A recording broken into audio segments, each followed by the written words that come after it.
Now we have a panel discussion, and this is basically, as many of the speakers mentioned, India is a federal country, and the states have their own governance, and there are a lot of uniqueness to the administrative mechanism in different states. So this session is on, panel discussion is on states leading in digital empowerment for citizen-centric services. And we have panelists from north, extreme north to the southern part of India. I would like to call on stage one panelist on each time. First, let me welcome Saurabh Gaur, IAS Secretary, Department of IT, Electronics and Communication, Government of Andhra Pradesh. Welcome. Would like to welcome Sameer Verma, IAS Special Secretary, Finance and Registrar, Firms and Societies, Government of Uttar Pradesh. Welcome, sir. We'd like to welcome Dr. Rajinder Kumar Khajuria, JKAS Administrative Services, Additional Secretary, IT Department, Jammu and Kashmir. Welcome, sir. We'd like to welcome Muktesh Narula, Associate Director of Pinnacle Teleservices. Can we have Muktesh? And to moderate the discussion, it's my pleasure to welcome Souvik Goswami, co-founder of APAC News Network. Over to you. Thank you, Rajneesh. Indeed, since morning we have been hearing governance leaders across India, especially from Government of India and other allied bodies on their vision of digital transformation. But this session is very important because here we have leaders from various states which are leading in terms of digital empowerment, as Rajneesh was rightly said. We have the Secretary IT of Andhra Pradesh, we have Special Secretary Finance, Government of Uttar Pradesh, we have Additional Secretary from the Union Territory of JKAS, and also industry leader, Mr. Muktesh Narula. Let me first come to Mr. Saurabh Gaur. Mr. Gaur, I think a lot of innovation has been done in the state of Andhra Pradesh. But everybody talks about the drone policy, the way the state has leveraged drone. Your thoughts on that, sir? Thank you so much, Souvik. First of all, I apologize for standing between you and lunch and see lots of restless souls outside, so I'll keep it really short. Andhra Pradesh has been a leading state in many digital initiatives, and that has been the case for as long as I can remember, for last 2 decades or so. And we've been blessed with the leadership that has always promoted technologies that were the flavor of the time.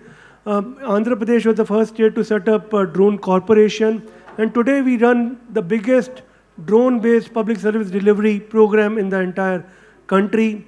We are looking at doing survey with 5 centimeter accuracy of almost 18,000 villages that we have in the state of Andhra Pradesh, with almost 3 lakh square kilometers area. And we have, as we speak today, we have almost 120 drones deployed doing that work. And that's for the rural areas. We are going to have a similar survey for urban properties also, where, as you can understand, the challenge is much bigger in the sense that you are looking at multi-layered identification.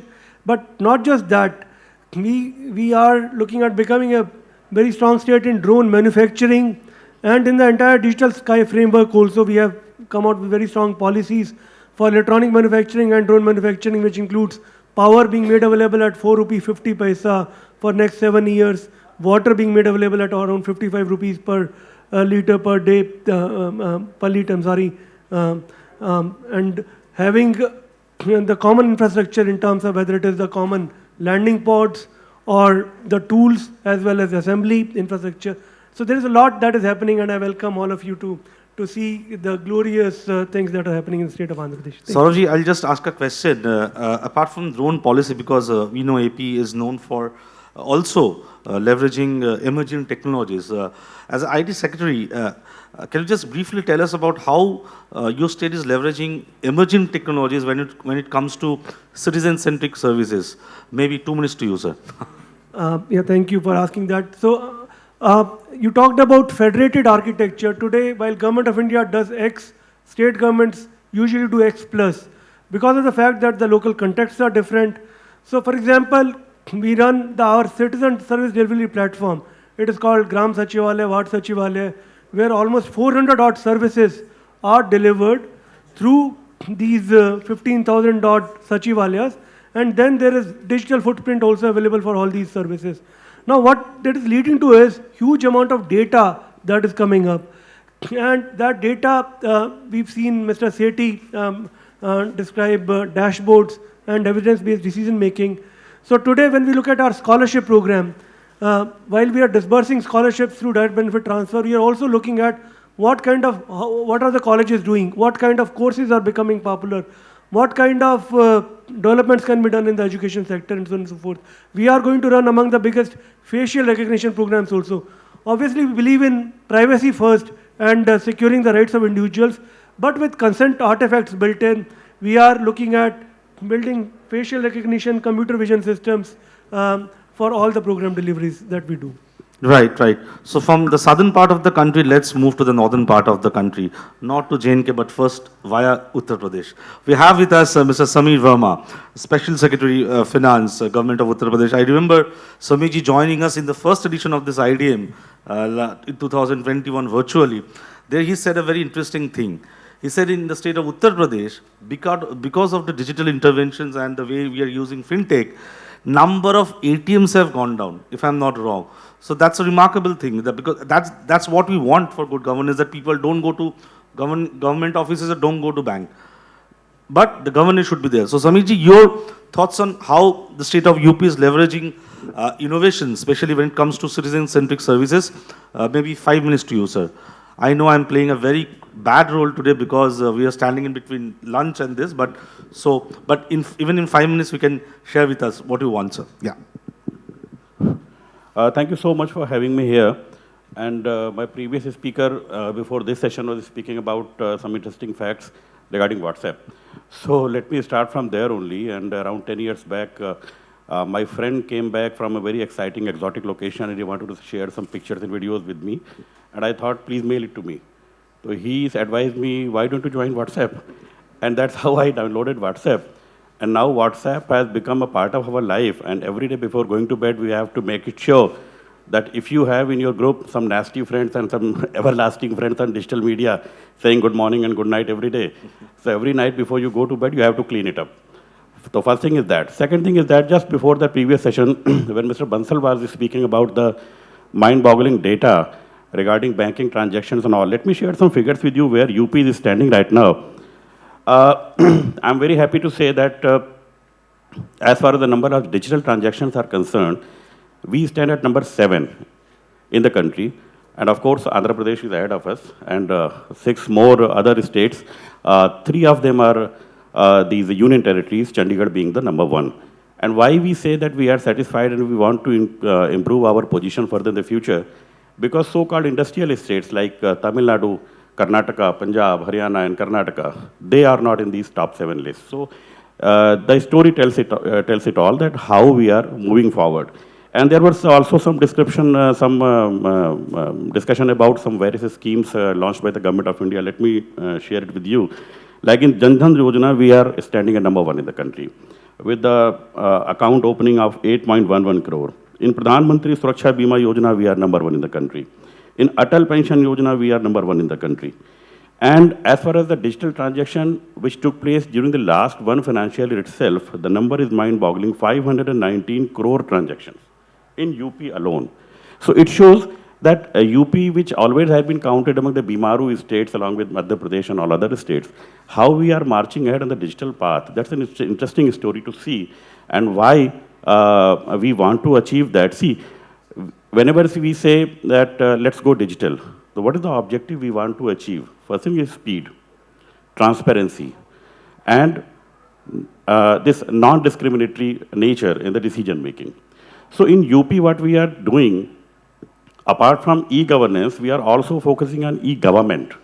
That is a structural reform which is required in the government, enabling every officer with required IT tools, required manpower, trained manpower, hardware, and investment in that.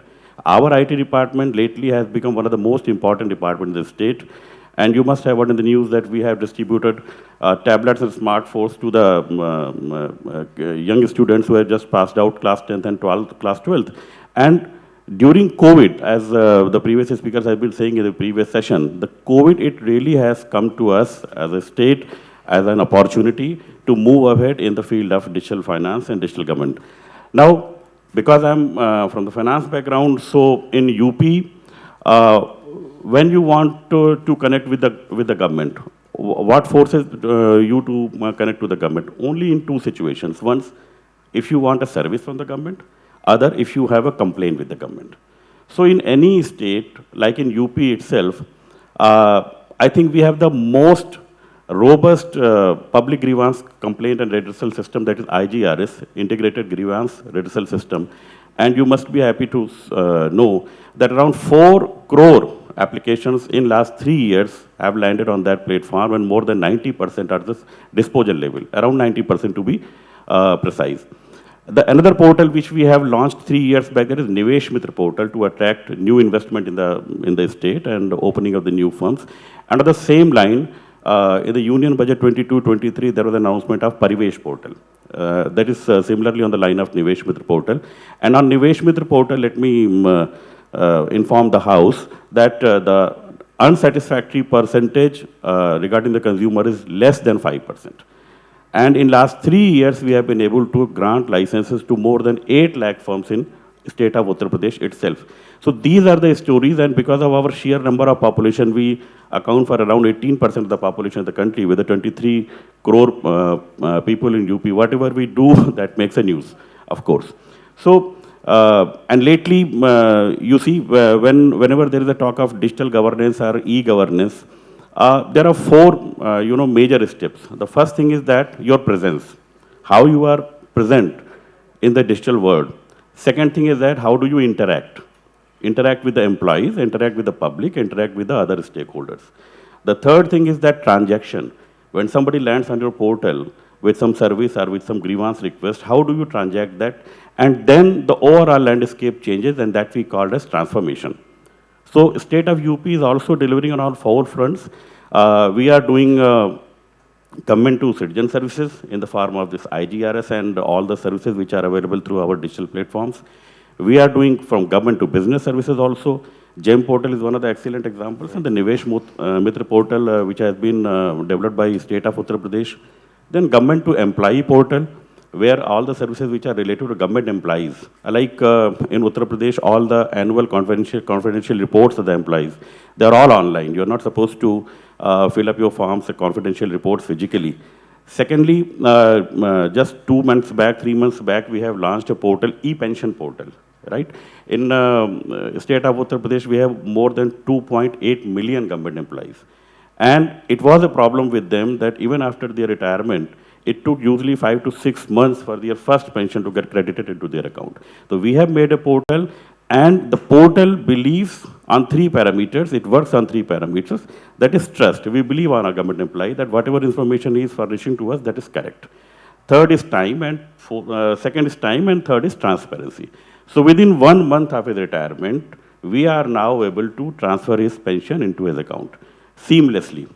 And another service which we give, that is government to government service. So on all 4 fronts, the government of UP is performing, and we are marching ahead. And we have this target that we have to be at least in top 3 positions as far as the digital transaction is concerned. Right.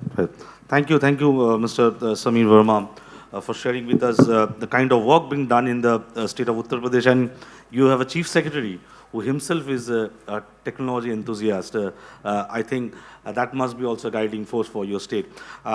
Let's have a perspective from Dr. Rajinder Kumar Khajuria. He's the Additional Secretary, IT Department, Jammu, Kashmir.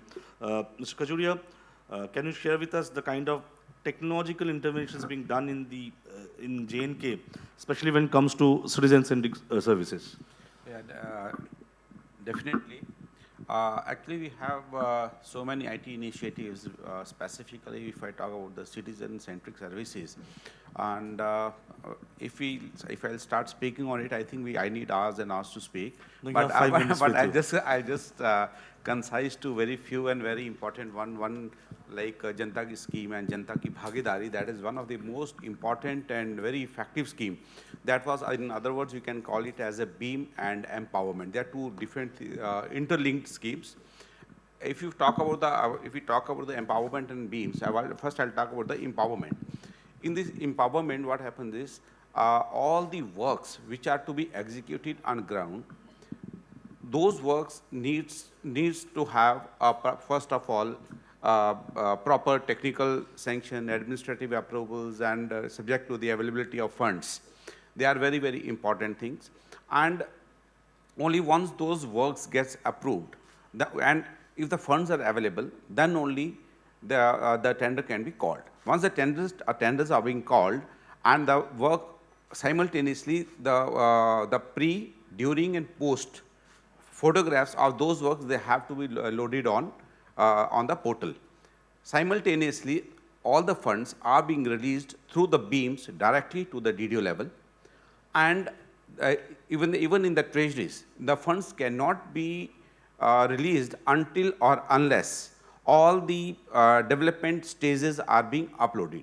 Simultaneously, through the empowerment portal, every citizen can see the work, development work in their respective areas, in whole of the UTs, without using any password, any user ID. And in case he is not satisfied, he can give immediately feedback to the government through the rapid assessment system, that is otherwise feedback mechanism. That is the very, very important beam and empowerment. And why after starting with these two important beam and empowerment, what happened is, number one is the total cost of the work has reduced to about 20 to 30%. Total cost of the work. Simultaneously, the number of works with the same cost have increased many folds. If we compare it from 2018 and 19 to 2021, there was approximately 100% increase in the development works. And if we compare with the last year and this year, again another 100%.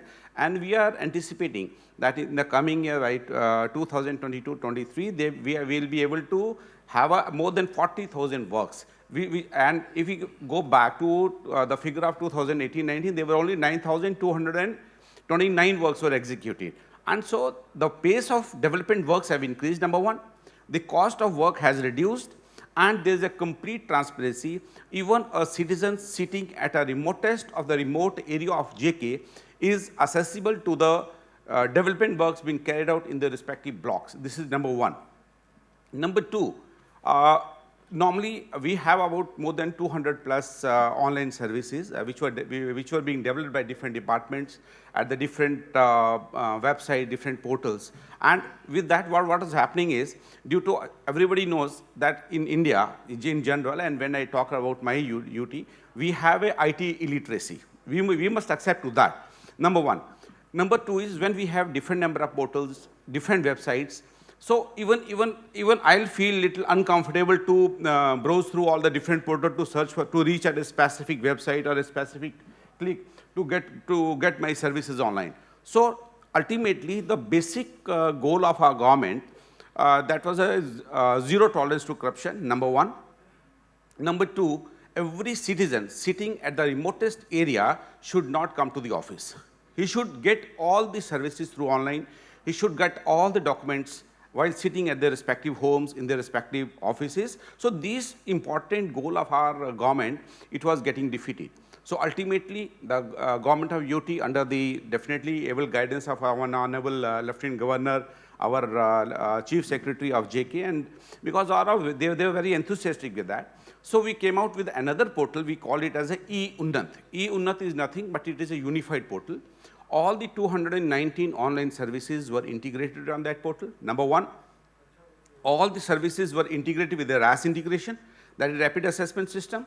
So that, and number three, we gave a proper URL, which was very easy to remember, one URL, eunat.gov.in.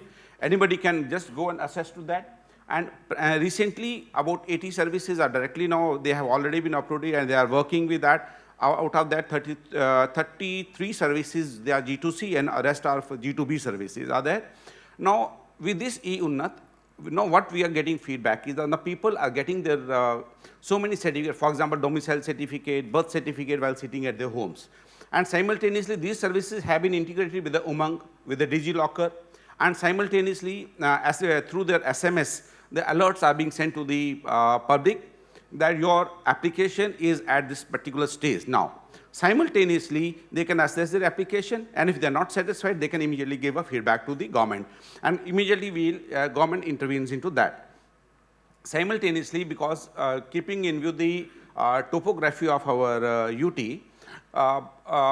mostly and one is topography, other is the IT illiteracy, and third is the lethargy in browsing and all that. But and simultaneously we have so many areas where we have very poor connectivity also.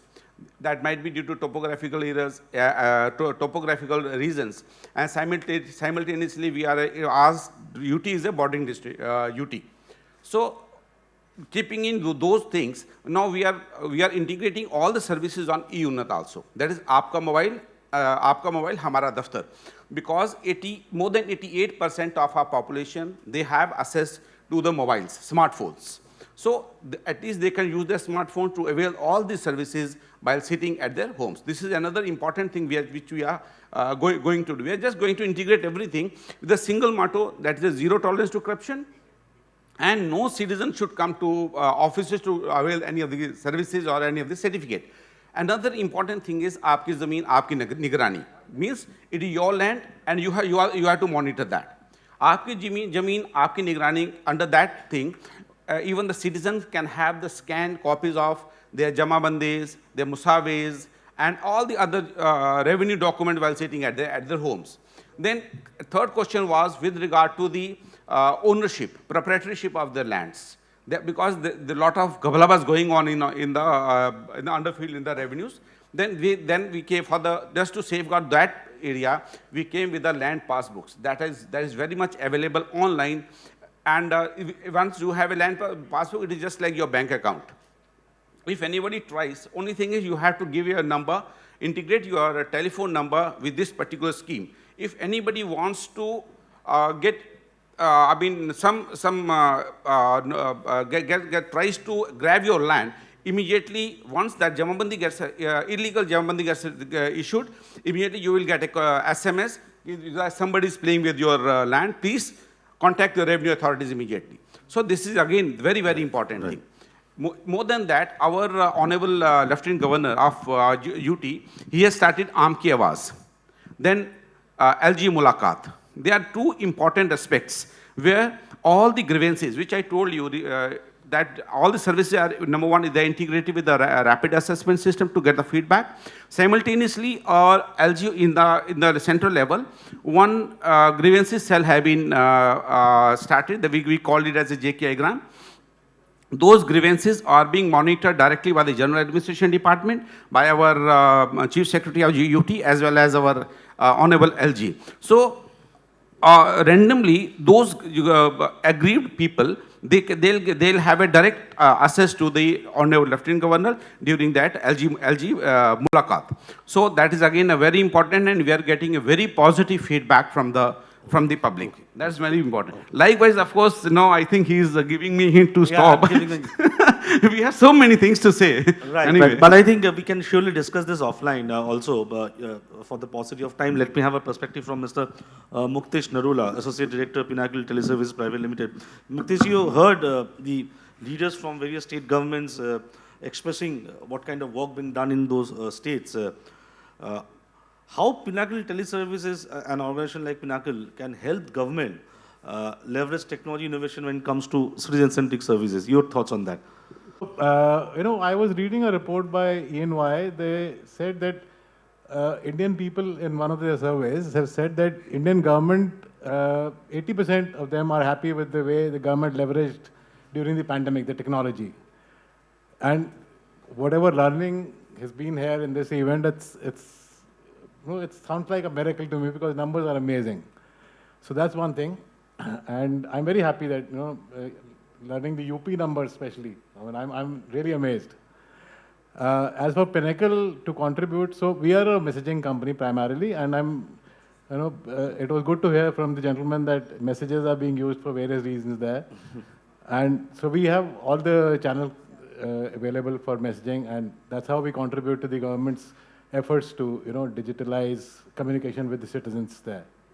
Right. Quickly, I'll give 20 seconds to all of you and then we'll wrap the session. I'll start with Mr. Saurabh Gaur. Sauravji, because when we created this knowledge training platform, we wanted the best of the minds from the government, industry experts come together and brainstorm what can be the way forward. As a policy maker, where do you see chances or opportunities are there where government and industry can come forward more? Apart from other subjects, where do you see there are still a lot of areas where government and industry can come together? As a policy maker who is driving the IT in the state of AP, your thoughts on that?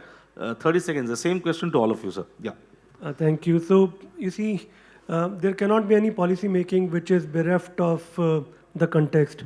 And that is where you see industry is going to be on the leading front of innovation, and government usually follows it up. And that is where we have to work together with the industry in the emerging technologies domain. The other part I would like to probably, just for brief emphasize is, to me, less is more. We cannot keep on asking citizens to submit more and more documents. So in Andhra Pradesh, what we believe in is, if you have given a certificate once, why should we keep on asking that again? So standardization, and these are things where you can actually adopt practices from industry and utilize them. And the other part is placing citizen at the center, having a platform approach to things. While we have talked about portals and numbers, how do you ensure that citizen-centric administration is perpetuated? So I think these are my thoughts on this. Thank you. Right. Samiji, quickly, 30 seconds to you. Yeah, well, as far as UP is concerned, we are focused on SDG goals for financial inclusions.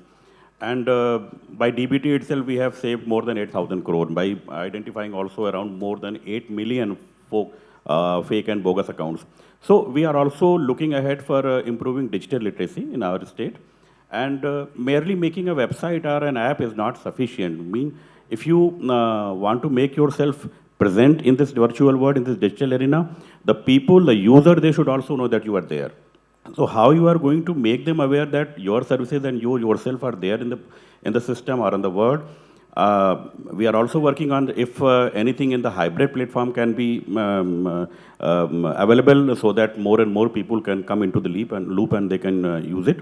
But of course, in improving digital literacy and making public grievances redressed and resolved in a lesser number of time with a transparent manner and in a speedy manner. That is our motive. Thank you. Dr. Rajinder ji, quickly.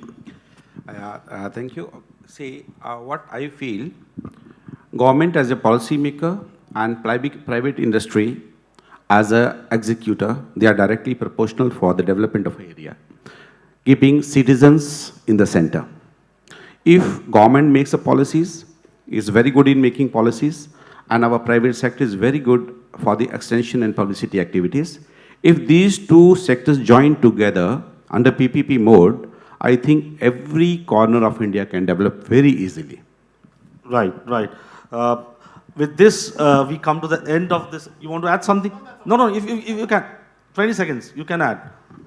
Yes, so I was only wanting to say that the government faces a challenge of dealing with different personas. Acceptance of people is, though it's the majority of people are accepting the digitalization, but there are some personas who still do not accept. So a conversation between the government and the citizens is very, very important. And that's where we probably play our roles there. Right, and I hope that beyond the this kind of knowledge sharing platforms, more and more conversation, as you rightly pointed out, stakeholders meeting takes place more than how it is being done. That can actually help in policy formulation in a better way. We have seen examples of that. Even if we're talking about privacy law, still consultation is going on. Stakeholders are giving their inputs. I think that's how you make a comprehensive policy which can at the end will help the citizens and the nation to grow. Thank you so much, all of you. I think I've played the role of a moderator, playing the role of devil's advocate well, because I've finished the session, I think, 25 minutes straight, and without taking much time, I'll request, I have just been told that Lieutenant General Dr. Rajesh Pant, National Cyber Security Coordinator, Prime Minister's Office, Government of India, who is part of the next panel, but since we are late, he has an urgent meeting, so he'll give a special address and then we'll break for lunch. But before I invite Dr. Rajesh Pant, I request Sanghamitra Mohanty to come on stage and hand over the Digital Governance Leadership Award trophies to our esteemed speakers for this panel. A huge round of applause for all of them, please. Mr. Saurabh, Gaur, Samir Verma, Dr. Rajinder, Kumar, Khajuria and Muktesh Narula. Let's start with Mr. Saurabh Gaur.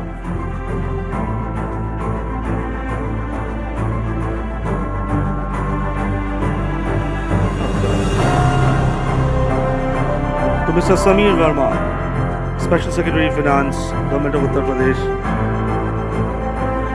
To Dr. Rajinder Kumar Khajuria.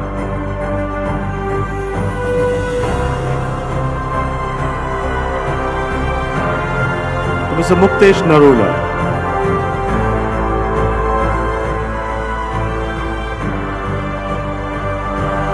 A group photo together and then we'll move to the next session.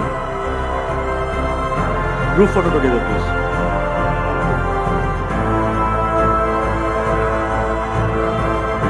Thank you so much, all of you. That was an exciting session. That was a short and crisp session, but a lot of words of wisdom were told in that session. Thank you so much, all of you.